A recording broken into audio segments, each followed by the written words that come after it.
Hi everyone, welcome back to YouTube channel. Today we are going to make a video on radioactivity. Radioactivity part 1 is already uploaded.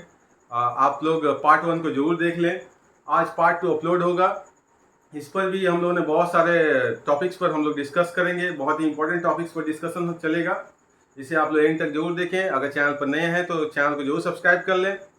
Video को like करें, share करें और and तक बने रहें.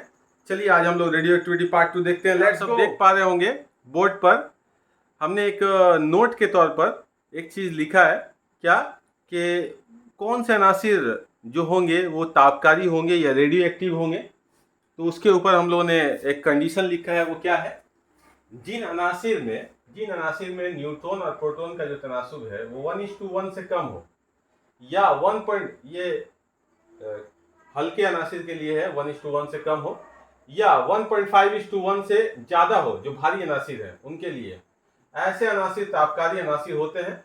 इनका nucleus गैर मुस्तहकम होता है. तो याद रखिएगा कि तापकारी होने के लिए जो शराइत है वो क्या है, न्यूट्रॉन और प्रोटॉन का जो तनासुब होगा वो 1:1 से कम हो या 1.5:1 से ज़्यादा हो. ऐसे शर्त अगर किसी अनासिर पर ये सेट करता है तो अनासिर जो होगा तापकारी अनासिर में उसका गिनती आता है, क्योंकि ऐसे अनासिर के जो न्यूक्लियस होंगे वो गैर मुस्तहकम होंगे, अनस्टेबल होंगे. ठीक है. उसके बाद देखिए तो हम लोगों ने यहाँ पर अल्फा डीके, बीटा डीके और गामा डीके के बारे में हम लोग अभी डिस्कशन करने जा रहे हैं. यानी ये जो तापकारी अनासिर होते हैं इनसे अल्फा बीटा गामा स्वाओं का या ज़रात पार्टिकल्स का अखराज होता है अपने आप. ठीक है. आप सब जानते हैं तापकारी एक स्पॉन्टेनियस अमल है. ठीक है. तो न्यूक्लियर फेनोमेनन है. यहाँ देखिए कि अगर किसी तापकारी अनासिर के न्यूक्लियस से एक अल्फा ज़र्रा का अगर अखराज होता है तो उस अनासिर में क्या तब्दीली रोनुमा होगी. तो यहाँ पे हम लोगों ने लिखा है इसे, किसी तापकारी अनासिर के न्यूक्लियस से एक अल्फा स्वां के अखराज से आंसर का मास नंबर 4 इकाई यानी 4 यूनिट और एटॉमिक नंबर 2 यूनिट यानी 2 इकाई घट जाती है. ठीक है. तो देखिए तो एग्जांपल में हम लोगों ने लिया है क्या, एक एलिमेंट है X, उसका मास नंबर A है, एटॉमिक नंबर Z है. ठीक है. उससे अगर एक अल्फा पार्टिकल अगर निकल जाता है, मान लीजिए अल्फा स्वां को खारिज कर दिया, निकला उससे टूटने से. ठीक है. तो होगा क्या, ऐसे सूरत में उस आंसर का मास नंबर 4 यूनिट घट जाएगा यानी उसका मास नंबर हो जाएगा A-4. एटॉमिक नंबर 2 यूनिट घट जाएगा यानी उसका एटॉमिक नंबर हो जाएगा Z-2. एक मिसाल लिए हम लोग रेडियम का मास नंबर है 226 और एटॉमिक नंबर है 88. अगर एक अल्फा पार्टिकल रेडियम के न्यूक्लियस से अगर निकलता है तो टूट करके, तो क्या होता है, रेडियम जो होता है किस में तब्दील हो जाता है, इसका मास नंबर घट करके 4 यूनिट घटेगा तो कितना हो जाएगा, 222 हो जाएगा. और एटॉमिक नंबर 2 यूनिट घट जाता है यानी 88 से 2 घटेगा तो कितना हो जाएगा, 86. ये दरअसल रेडन बन जाता है उस टाइम में. ठीक है. रेडियम से कन्वर्ट होकर के रेडन बना, ये नया अनासिर बन गया. ठीक है. चलिए हम लोग नेक्स्ट डीके देखते हैं, बीटा डी. अगर हम लोग बीटा डीके देखते हैं, अगर किसी तापकारी अनासिर के न्यूक्लियस से अगर बीटा स्वाओं का अखराज हो तो क्या होता है, अगर एक बीटा स्वा अगर निकलेगा, मान लीजिए ये एक एलिमेंट है. ठीक है. जिसका मास नंबर है A, एटॉमिक नंबर है Z. तो अगर एक बीटा स्वा अगर निकलता है, माइनस बीटा हम लोगों ने कर दिया, मतलब बीटा स्वा निकल गया, तो उस हालत में क्या हो जाएगा, इसके मास नंबर में कोई तब्दीली रोनुमा नहीं होगी, जबकि एटॉमिक नंबर 1 यूनिट बढ़ जाएगा. ठीक है. एटॉमिक नंबर जो होगा 1 यूनिट बढ़ जाएगा. जैसे मिसाल के तौर पर हम लेते हैं क्या, थोरियम, TH, थोरियम. इसका होता है 234 और 90. एक बीटा अगर निकलेगा इससे तो क्या बन जाएगा मालूम है, प्रोएक्टिनियम बन जाएगा.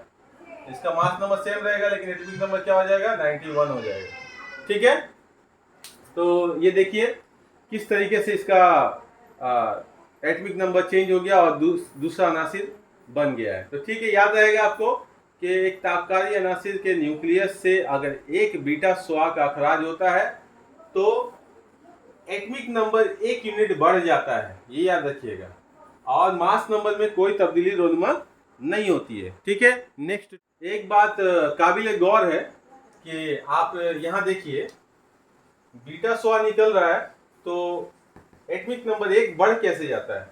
ये दरअसल बीटा स्वा निकलता कब है, जब एक न्यूट्रॉन टूटता है तो क्या बनाता है, एक प्रोटॉन बनाता है यानी 1s1, ठीक है, और प्लस साथ ही साथ एक बीटा पार्टिकल का अखराज होता है, ठीक है, याद रहेगा।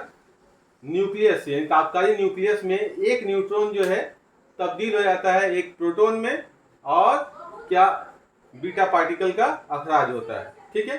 यही बीटा पार्टिकल, ये न्यूट्रॉन के टूटने की वजह से ही बीटा पार्टिकल बनता है जो निकल जाता है, और एक प्रोटॉन एक्स्ट्रा बन जाता है जिसकी वजह से उसका एटॉमिक नंबर 1 यूनिट बढ़ जाता है, 90 से 91 हो जाता है, ठीक है, समझ में आ गया होगा। नेक्स्ट, जब किसी तापकारी अनासिर के एटम के न्यूक्लियस से एक गामा रे का अगर अखराज होता है, गामा स्वा का अखराज होता है, तो क्या होता है, गामा स्वा के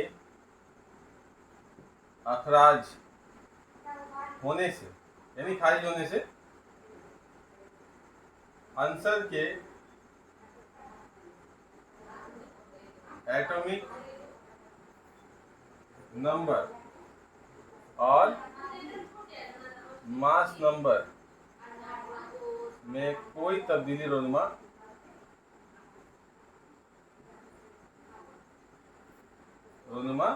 नहीं होती है, ठीक है,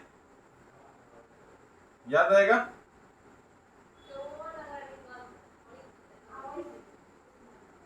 ठीक है, यानी गामा स्वा के अखराज होने से आंसर के एटॉमिक नंबर और मास नंबर में कोई तब्दीली रोनुमा नहीं होती है। ओके, ये था अल्फा बीटा गामा डीके के बारे में, तो आप इसे जरूर देख लें। चलिए एक और टॉपिक देख लेते हैं हम लोग कि यूज़ ऑफ रेडियो एक्टिविटी। अगर एग्जाम में आ जाए कि रेडियो एक्टिविटी का इस्तेमाल क्या होता है, तो हम लोग देख लें। 5 हमने यूज़ यहाँ पर लिखा है उसका इस्तेमाल। 1 नंबर इस्तेमाल में जो है देख सकते हैं आप लोग, तापकारी का इस्तेमाल बिजली तैयार करने में होता है। बहुत सारे न्यूक्लियर रिएक्टर्स बैठाए जाते हैं, न्यूक्लियर पावर प्लांट बैठाए जाते हैं जहाँ पर बिजली तैयार किया जाता है तापकारी अनासिर का इस्तेमाल करके। ये कंट्रोल्ड वे में होता है, ठीक है, ये जो प्रोसेस होता है वो कंट्रोल तरीके से होता है। दूसरा नंबर इस्तेमाल जो होता है एटम बॉम्ब में होता है।